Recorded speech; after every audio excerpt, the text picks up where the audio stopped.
Thank you, Your Honor. I'm here on the matter of the State of Ohio versus Noah Bickley, case number 25 CR 001307. The defendant is present in open court with their attorney, Matthew Ziccarelli. We are set today for a hearing on the state's motion to terminate intervention in lieu of conviction. It's my understanding that the defendant would like to admit the violation, waive his probable cause hearing, and waive his final hearing, and move to sentencing.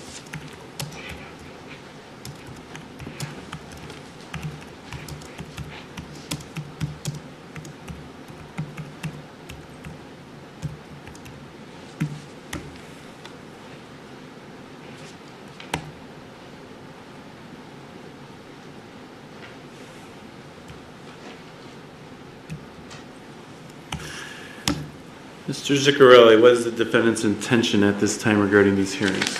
Yes, Your Honor. That's accurate. What the state said here. My client is willing, or he is expecting to waive his probable cause hearing, waive his final hearing, and would like to move forward with sentencing. I did advise him of his rights as well as what any potential penalties would be, but nonetheless, he does expect to move forward today. Thank you.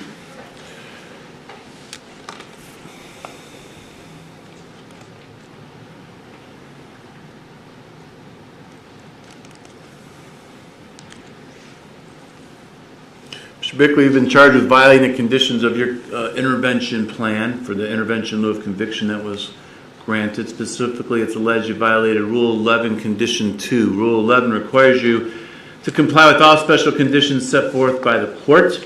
Condition 2 ordered that you enter either Lake House or Concord Pines Treatment Center, successfully complete that program, and file their aftercare recommendations. And it's alleged here that you left Lake House on February 17th against staff advice.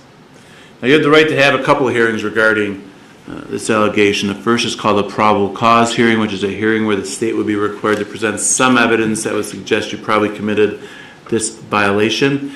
You then have the right to have a final hearing on the merits, and that would be a hearing where the prosecutor would be required to prove the actual merits of what they're alleging with this violation. Now, you could have either or both of those hearings.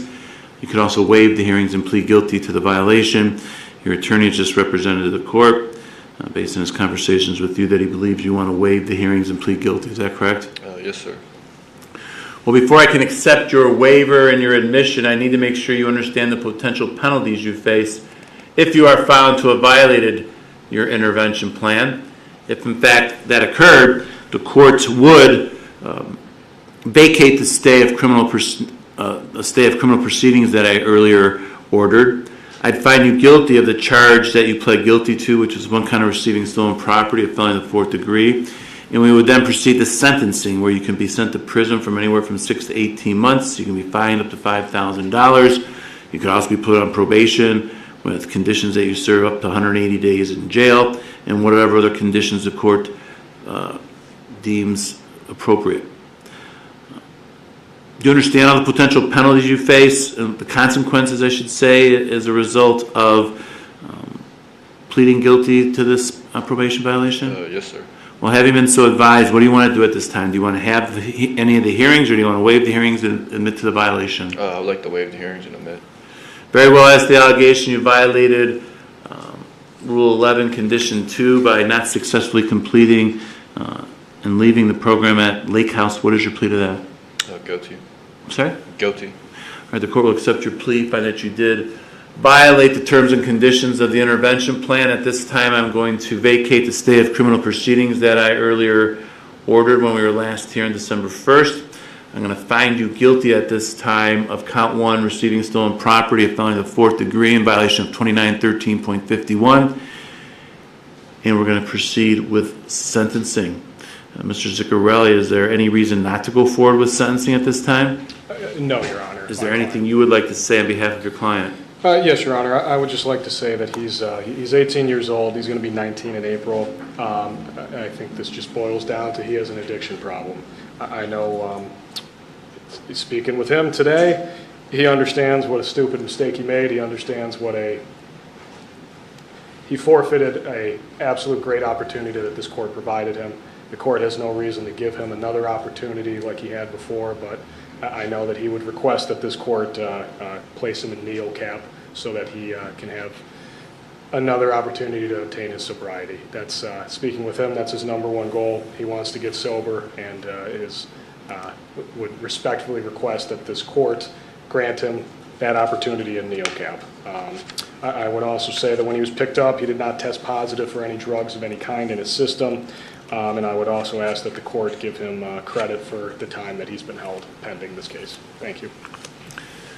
Mr. Bickley, you have the right before your sentence to say anything you want. Is there anything you want to say at this time?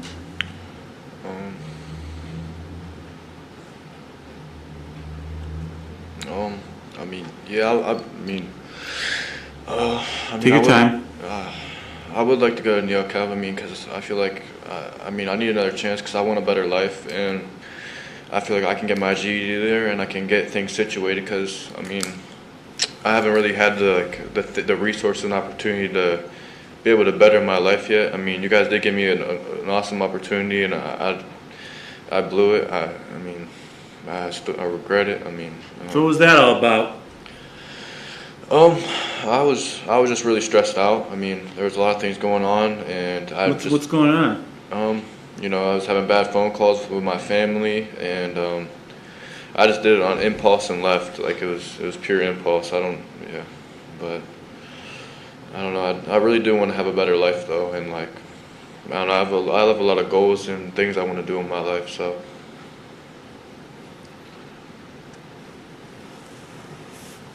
That's what you said when you were here last time, and that's why I gave you that chance. You could have do what you're supposed to do.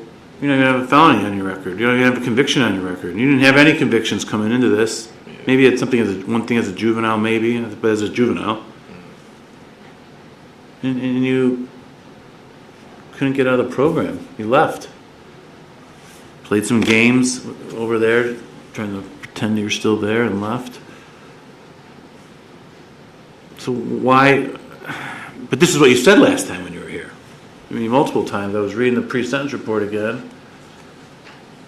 All you talk about is you want to get help. You want to get to Lake House. Save for an apartment. Get a job. Join a gym. You want to attend therapy. I want help. I just want to get this started at Lake House and be sober. And you left. So why is it going to be different this time? Well, one, you can't leave. I guess it's going to be a locked facility if I do what you're requesting. But you still got to participate in the program and work the program. If you're there and you're not doing that, they're going to kick you out. You don't necessarily aren't going to have the ability to just walk out, but they're going to kick you out if you don't do what you're supposed to do. Why do you think you're going to do that? Be able to do that? Because I really do want it, and I'll have more structure there. And like you said, I don't know. I need more structure, I guess, and that's more structure for me. And I have more of a routine, and I don't know. I'll actually be able to get my GED in there too, which is one thing I really want to do. So. Why didn't you graduate? I got expelled from school.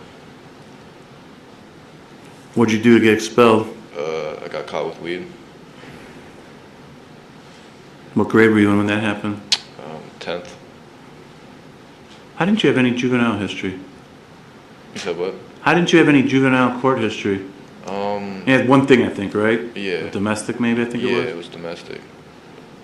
But for the most part, you stayed out of trouble, or at least didn't get caught, one of the two. You don't have to say anything if you want, but I see someone with most people that are sitting in your seat have a lengthy history, even at 18 or 19 years old, and you don't have that. Yeah. Which I guess leads me to believe that you can do what you want to do, what you're saying you want to do. You have the ability to do it.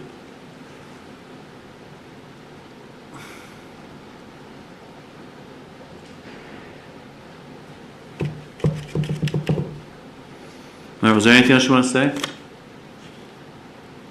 No, sir.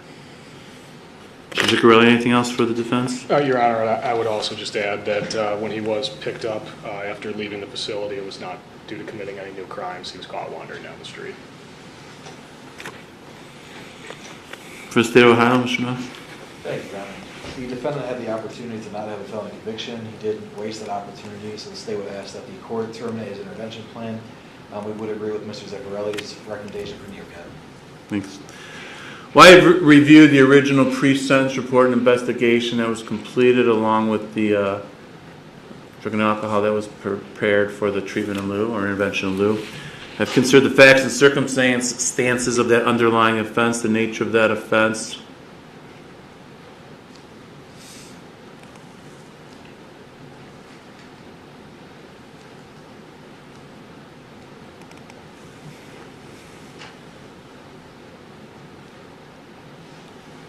I've considered everything that's been said here today by the defendant himself, his lawyer, the prosecutor. All this is considered by the purposes and principles of felony sentencing set forth in 29-2911.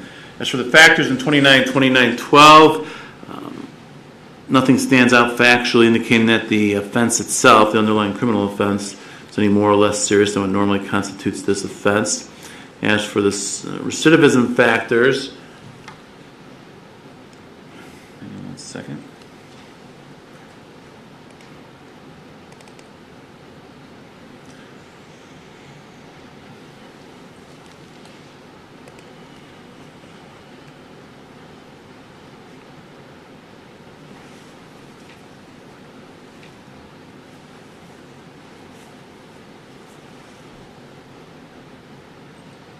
It's unclear whether there's even an adjudication in juvenile court. There's an incident that was involved with, but what were you transferred to Tennessee for? Behavioral facility. The what? Behavioral facility. It was like with help with mental health. Why Tennessee? Was there some connection down there with? Yeah, I've been there before, and that's just what we found would be helpful. So. You've been in that facility before? Yeah, I was there twice. As a juvenile? No, it's like mental health and behavioral facility. You lived down in Tennessee? No. How did it end up in, why Tennessee? Just where we picked, and we figured it would be a good place for me to go, so we went there. That was for mental health concerns? It had nothing to do with getting in trouble, like being, well, the one time was, I know. Yeah, the first time was. The second time was for just to get help for my mental health. Was any of it voluntary? Yeah, the second time it was voluntary, yeah. The first time it was, I mean, they both were voluntary, so. But the one time you were involved with the court for domestic violence, and then Yeah. you ended up going there. Yeah.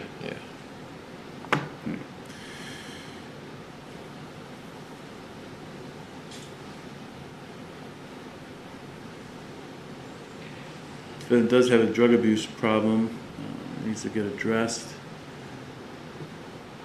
Failed to comply with the previously imposed sanctions ordered by this court as part of the intervention plan.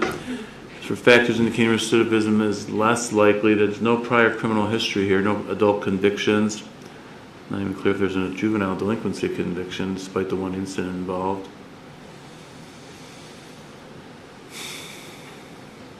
No factors are present under 29-2913B1. The court finds at this time that prison would not be consistent with the purposes and principles of sentencing and defendants amenable to an available community control sanction. So I'll give you another chance here. You're going to have this conviction, but I'll give you a chance to try to get the help that you say you want.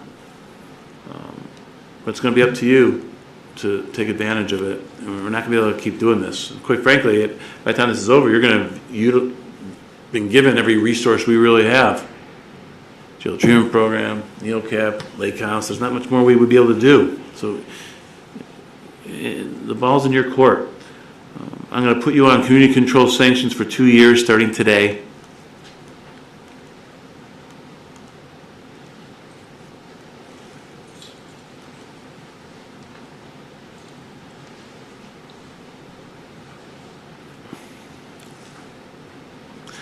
I'm going to order that you serve 180 days in jail. You have credit for 113 you've already served.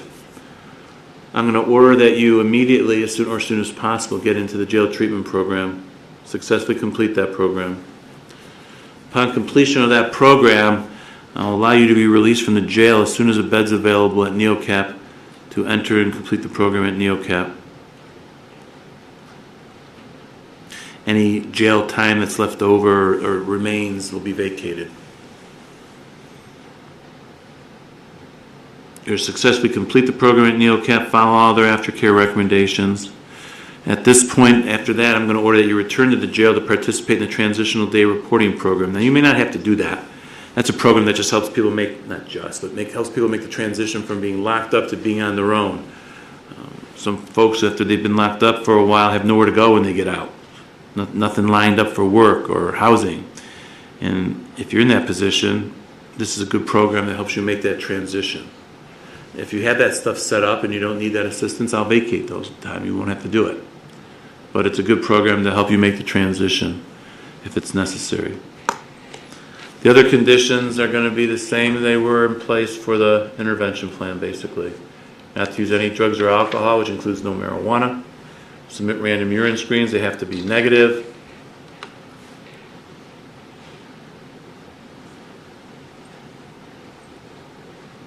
Three AA meetings a week with a sponsor. I want you to obtain full-time employment or education, combination of the two if necessary, but keep yourself busy full-time, working, going to school. Obtain your GED, get a mental health evaluation and follow the recommendations, take any medications as prescribed. We pay restitution in the amount of $1,000 to the victim.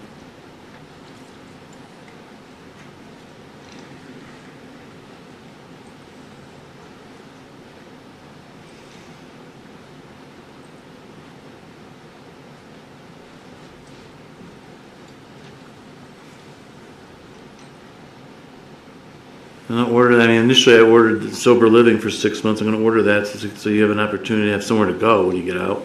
If something else can get set up, I can consider it, but at this point I want the 6 months of sober living as well. Do you understand all the conditions of your community control sanctions? Yes, sir. Any questions for me? No, sir. I need to advise you if you fail to comply with any of these conditions, any of the rules of probation, if you leave Ohio without permission from the court, or if you commit another offense, a motion to terminate your community control sanctions will be filed. And if it's found that you violated, I could extend your probation up to 5 years. I could impose more restrictive sanctions against you, including jail time, or I could terminate your probation and send you to prison. If I did that, it'd be 18 months in prison, which would be consecutive to any other sentence you could be serving for some new case or that you're being sentenced to at that time for a new case. Understand all that? Yes, sir. All right. Any questions for me? No, sir. All right, Mr. Zuccarelli, anything else for the record? No, Your Honor, thank you. Mr. Knopf? No, Your Honor, thank you. All right. All rise. Hey, Cindy, can I speak for one?